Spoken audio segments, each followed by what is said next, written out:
Avoir été sous le feu des projecteurs pendant de longues années marque, forge et surtout définit une personnalité. Entre le sport et la politique, les similitudes sont plus nombreuses que l'on pourrait le penser et l'une fait l'unanimité. Chacun de nous a son opinion sur ces emblèmes de notre unicité de destin. Kalou Bonaventure, comment vis-tu l'intrusion permanente consécutive à tes choix de vie? Voici ton confessionnal. Est-ce que tu es prêt à répondre à nos questions sans détour? Bien sûr, Connie. Comment as-tu vécu la rivalité, pour ne pas dire la guéguerre, entre Ivoiriens et Camerounais lors de cette dernière CAN? Euh, Comment je l'ai vécu? Quand ça reste dans le domaine du football et que c'est juste des petites taquineries, rien de grave, ça va. Mais ça va un peu plus loin, qu'on s'agresse les uns les autres, qu'on brûle les drapeaux, les maillots et tout, là je dis non. Je dis non, le football, ça doit rester fair play. Et ça m'amusait au début, mais après c'est allé C'était un moins peu drôle. loin. Voilà. Est-ce que c'est une rivalité qui existe depuis longtemps ou Oui, c'est une rivalité footballistique. Quand on jouait contre le Cameroun, ça a toujours été des matchs tendus, mais sur le terrain.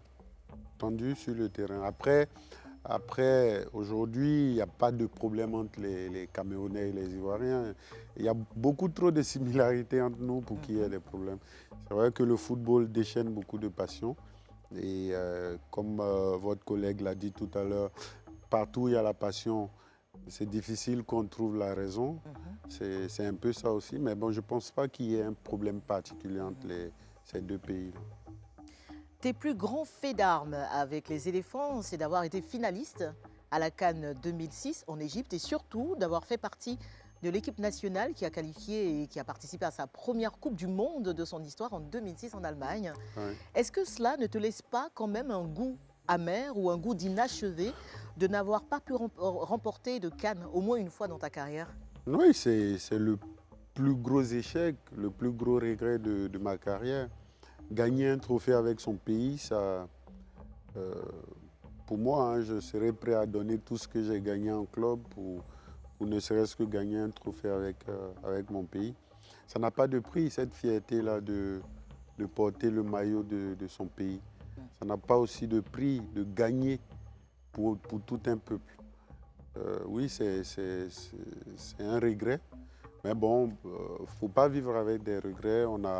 On a essayé, on n'a pas pu gagner. Et puis d'autres l'ont fait après nous, d'autres l'ont fait avant nous. Donc voilà, la vie continue. Comment tu expliques avoir été moins régulier en équipe nationale qu'en club? Comment j'explique? Des fois, il n'y a pas d'explication rationnelle. On essaie de comprendre, de donner le meilleur de soi-même. Et puis, ça ne va pas dans le sens qu'on souhaite. Mais il y a une chose est claire, je me suis toujours battu, corps et âme. J'ai toujours fait les sacrifices qu'il fallait pour mon pays. C'est vrai qu'il y a beaucoup de gens qui reviennent avec le fait que je n'ai pas été aussi brillant en club qu'en sélection, mais en même temps... C'est ce qu'on te reprochait le plus d'ailleurs. Oui. On disait de toi que tu ne faisais pas beaucoup d'efforts en équipe nationale, que tu préservais tes pieds. Non, c'est des histoires. On ne peut pas venir prendre l'avion, venir, laisser sa famille là-bas et lever le pied. Peut-être qu'on aurait aimé faire beaucoup plus qu'on a fait. Toute la génération comprise, hein, c'est pas que moi seul. On aurait aimé faire beaucoup plus que ce qu'on a fait. On aurait dû gagner 2 ou 3 trophées continentaux. Ça n'a pas été, mais bon, il n'y a pas jeté la pierre à Paul ou à un autre. On a essayé, ça n'a pas été.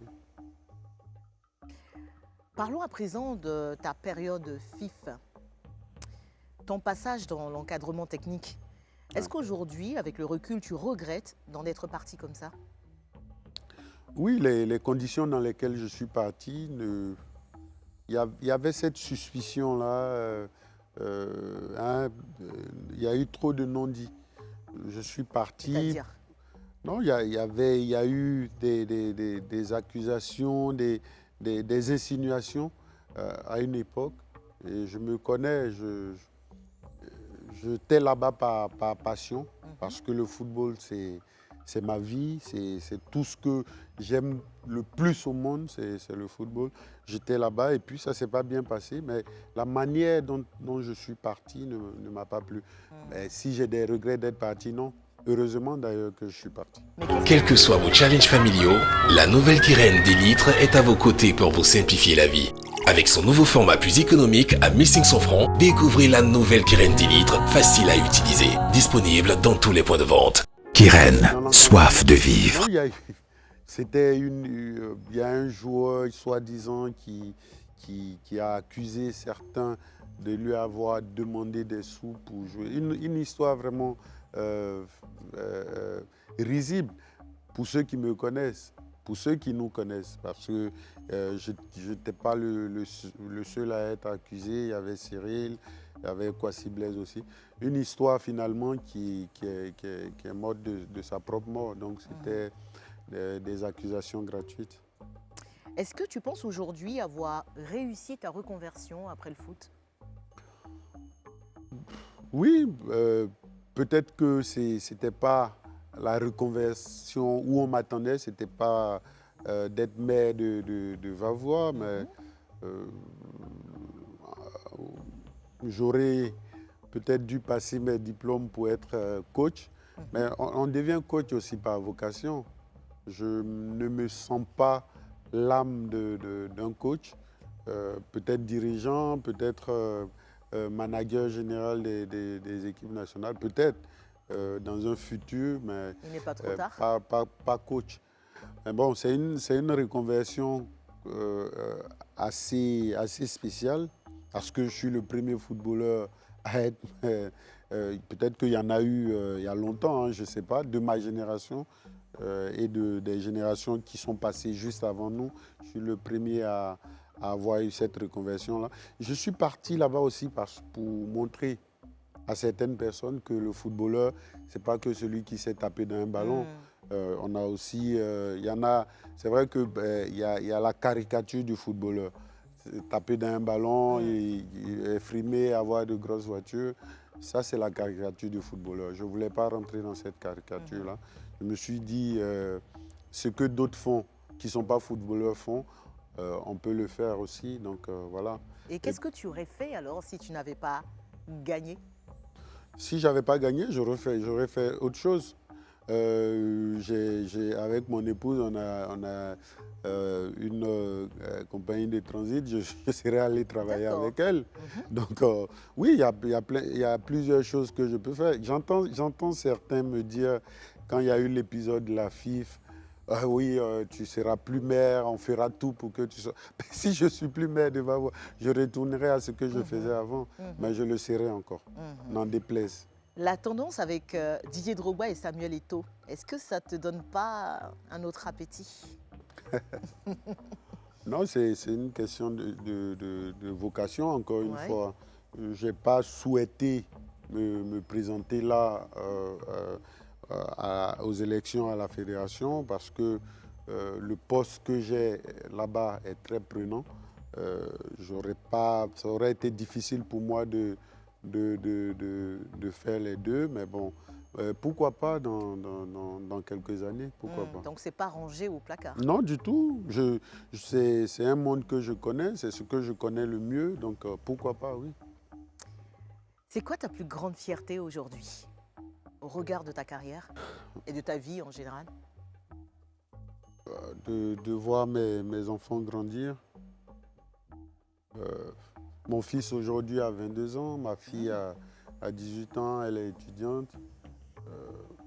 Mais je les vois toujours comme les bébés qu'ils étaient il y a quelques années. Et ton fils a envie de devenir... Voilà, c'est eux ma plus grande fierté. Et ton fils, velléité de Oui, il a football? des velléités. Je lui ai dit, c'est pas parce que ton père a été footballeur, que ton oncle est footballeur, que tu le seras. Il y a des sacrifices à faire. Et ne mets pas tous tes œufs dans un même panier. Si ce n'est pas footballeur, après toi à être quelqu'un d'autre dans un autre domaine.